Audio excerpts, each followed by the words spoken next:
എല്ലാവർക്കും നമസ്കാരം. ഇത് ഫിലിം സ്റ്റോറി മാൻ മീഡിയയിലേക്ക് എല്ലാവർക്കും ഹാർദവമായ സ്വാഗതം.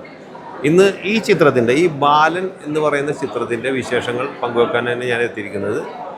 എന്താ പടം? കാരണം ഈ പടം നമ്മുടെ മലയാളത്തിൽ മുൻകാലങ്ങളിലുണ്ടായിരുന്ന നമ്മുടെ പത്മരാജൻ സാറ്, ഭരതൻ സാറ്, പിന്നെ എന്താ പറയേണ്ടത്, ഒരുപാട് ഡയറക്ടർമാരെ നമുക്ക് മുൻകാലങ്ങളിൽ അവർ ഓർക്കാൻ പറ്റും. കാരണം ഈ അടൂർ ഗോപാലകൃഷ്ണൻ സാറിൻ്റെ ഇതൊക്കെ നമുക്ക് ഓർക്കാൻ പറ്റും. കാരണം ഓരോ ഫ്രെയിമും കാണുന്തോറും ഈ ചിദംബരം എന്ന ഡയറക്ടർ അതിമനോഹരമായിട്ടാണ് ഈ ബാലൻ എന്ന് പറഞ്ഞ ഈ സിനിമ എടുത്തിരിക്കുന്നത്.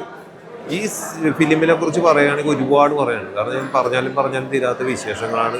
കാരണം അത്രയ്ക്കും ഹൃദയഹാരിതമായ ഒരു ചിത്രം നമ്മുടെ മനസ്സിനെ പ്രേക്ഷകരെ തിയേറ്ററിൽ പിടിച്ചിരുത്തിക്കുക. കാരണം അത്രയ്ക്കും വലിയ ബഹളങ്ങളോ ഒന്നുമില്ലാതെ നല്ല അതിൻ്റെ ഓരോ ഫോട്ടോ വെച്ചാൽ ഷൈജുകാർ ഇത് എന്ന് പറഞ്ഞാൽ പുള്ളിയുടെ DOP എൻ്റെ മുന്നിൽ ഒന്നും പറയാനില്ല. ഓരോ ഫ്രെയിമും അടിപൊളിയാണ്.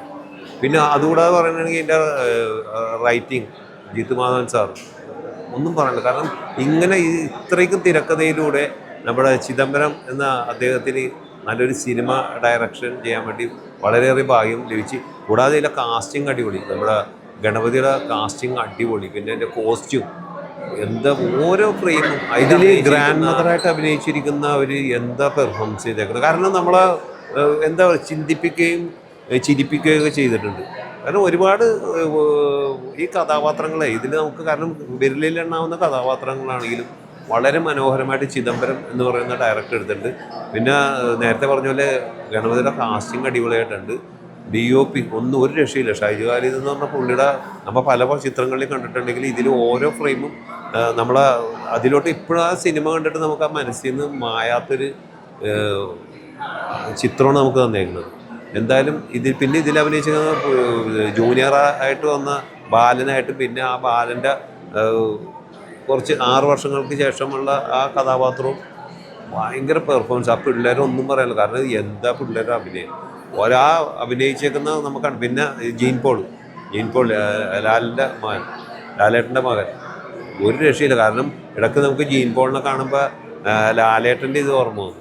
കാരണം അത്രയ്ക്ക് ഓരോ ഫ്രെയിമും പെർഫെക്റ്റ് ആയിട്ടുണ്ട്. ആ പോലീസ് സ്റ്റേഷനായിട്ട് ഓരോ ലൊക്കേഷൻ ബേസ് ചെയ്ത് പറയണമെങ്കിൽ ഒരു രക്ഷയില്ല. കാരണം അത്രയ്ക്കും ഈ വേൾഡിൽ ഒരു ചിത്രം പറയണമെങ്കിൽ ഇപ്പോൾ ഈ അടുത്തിറങ്ങിയ ഈ കഴിഞ്ഞ ദിവസം ഇറങ്ങിയ ബാലൻ എന്ന് പറഞ്ഞ ഈ പടം അടിപൊളിയാണ്. എന്തായാലും തിയേറ്ററിൽ നിങ്ങൾ പോയി കണ്ടില്ലെങ്കിൽ തീരാ നഷ്ടം തന്നെയെന്ന് ഞാൻ പറയുള്ളൂ. കാരണം അതിൽ അഭിനയിച്ചിരിക്കുന്നവർ ആ നായിക കഥാപാത്രത്തിൻ്റെ പെർഫോമൻസ് ഒക്കെ എന്താ. പിന്നെ ബീനാൻ്റണി ചേച്ചി അത് എത്രയോ വർഷങ്ങളെ അവർ വന്നിട്ടുണ്ട് സിനിമയിൽ. ഇപ്പോൾ കുറച്ച് കാലങ്ങളായിട്ട് അവർ സീരിയലിലോട്ട്. പക്ഷേ ഈ ഫിലിമിൽ അവർക്ക് നല്ലൊരു ക്യാരക്ടർ കൊടുത്തു. പിന്നെ ടൊവിനോൻ്റെ കാര്യം പറഞ്ഞു. ടൊവിനോൻ്റെ ഒരു രക്ഷയില്ല. അബ്ബാസ് എന്ന് പറഞ്ഞ ആ കഥാപാത്രം അദ്ദേഹത്തിൻ്റെ മസിൽ ബോഡിയൊന്നുമില്ല ഇതിൻ്റെ അകത്ത് കാണിച്ചിരിക്കുന്നത്. കാരണം അതിനുവേണ്ടി അദ്ദേഹം ഒരുപാട് വർക്കൗട്ട് ചെയ്തിട്ടുണ്ടെന്നുള്ളത് നമുക്ക് ടൊവിനോനെ കാണുമ്പോൾ നമുക്ക് മനസ്സിലാവും. എന്തായാലും ഇങ്ങനെ ഒരു സാധാരണ എന്താ പറയുക, ഒരു കള്ളൻ്റെ കഥാപാത്രം എന്താ പറയേണ്ടതെന്ന് അറിയാൻ പാടില്ല. കാരണം അതേപോലത്തെ ഒരു കഥാപാത്രം ടൊവിനോൻ്റെ ഓരോ നടപ്പിലും ഭാവത്തിലും ചിരിയിലും പിന്നെ മദ്യപിക്കുമ്പോഴും ഒക്കെ ഉള്ള ആ സീനിലൊക്കെ നമുക്ക് ടൊവിനോന് വേറിട്ടൊരു ടൊവിനോന് നമുക്കിതിൽ കാണാൻ പറ്റിയത്. എന്തായാലും ഇതിൽ ടൊവിനോക്ക് നല്ലൊരു കഥാപാത്രം കിട്ടി. പിന്നെ ചിദംബരത്തിൻ്റെ മഞ്ഞുമൽ ബോയ്സാണ് നമുക്കൊരു, പിന്നെ ജാനകി. പക്ഷേ അതൊന്നുമല്ല, നമുക്ക് ഇത് വ്യത്യസ്തമായ വേറിട്ടൊരു ചിത്രം നമുക്ക് ചിദംബരം എന്ന ഡയറക്ടർ സമ്മാനിച്ചിരിക്കുന്നു. മലയാളത്തിൻ്റെ വീണ്ടും എന്താണ് പറഞ്ഞത്, മലയാളത്തിൻ്റെ ഈ സിനിമ ബാലൻ എന്ന് പറഞ്ഞാൽ നമുക്ക് പേര് കേൾക്കുമ്പോൾ തന്നെ നമുക്കതറിയാൻ പറ്റും, ബാലൻ എന്ന് പറഞ്ഞത്. അപ്പോൾ ഈ സിനിമ എന്തായാലും ലോകത്തിൻ്റെ ഈ സിനിമ വേൾഡിൽ, സിനിമാ ചരിത്രത്തിൽ ഒരു നാഴികക്കല്ലായിരിക്കുമെന്ന് യാതൊരു സംശയവുമില്ല. എല്ലാവരും ഫാമിലിയായിട്ട്, കുട്ടികളെ തീർച്ചയായിട്ടും കാണിക്കേണ്ട സിനിമ. അടിപൊളി.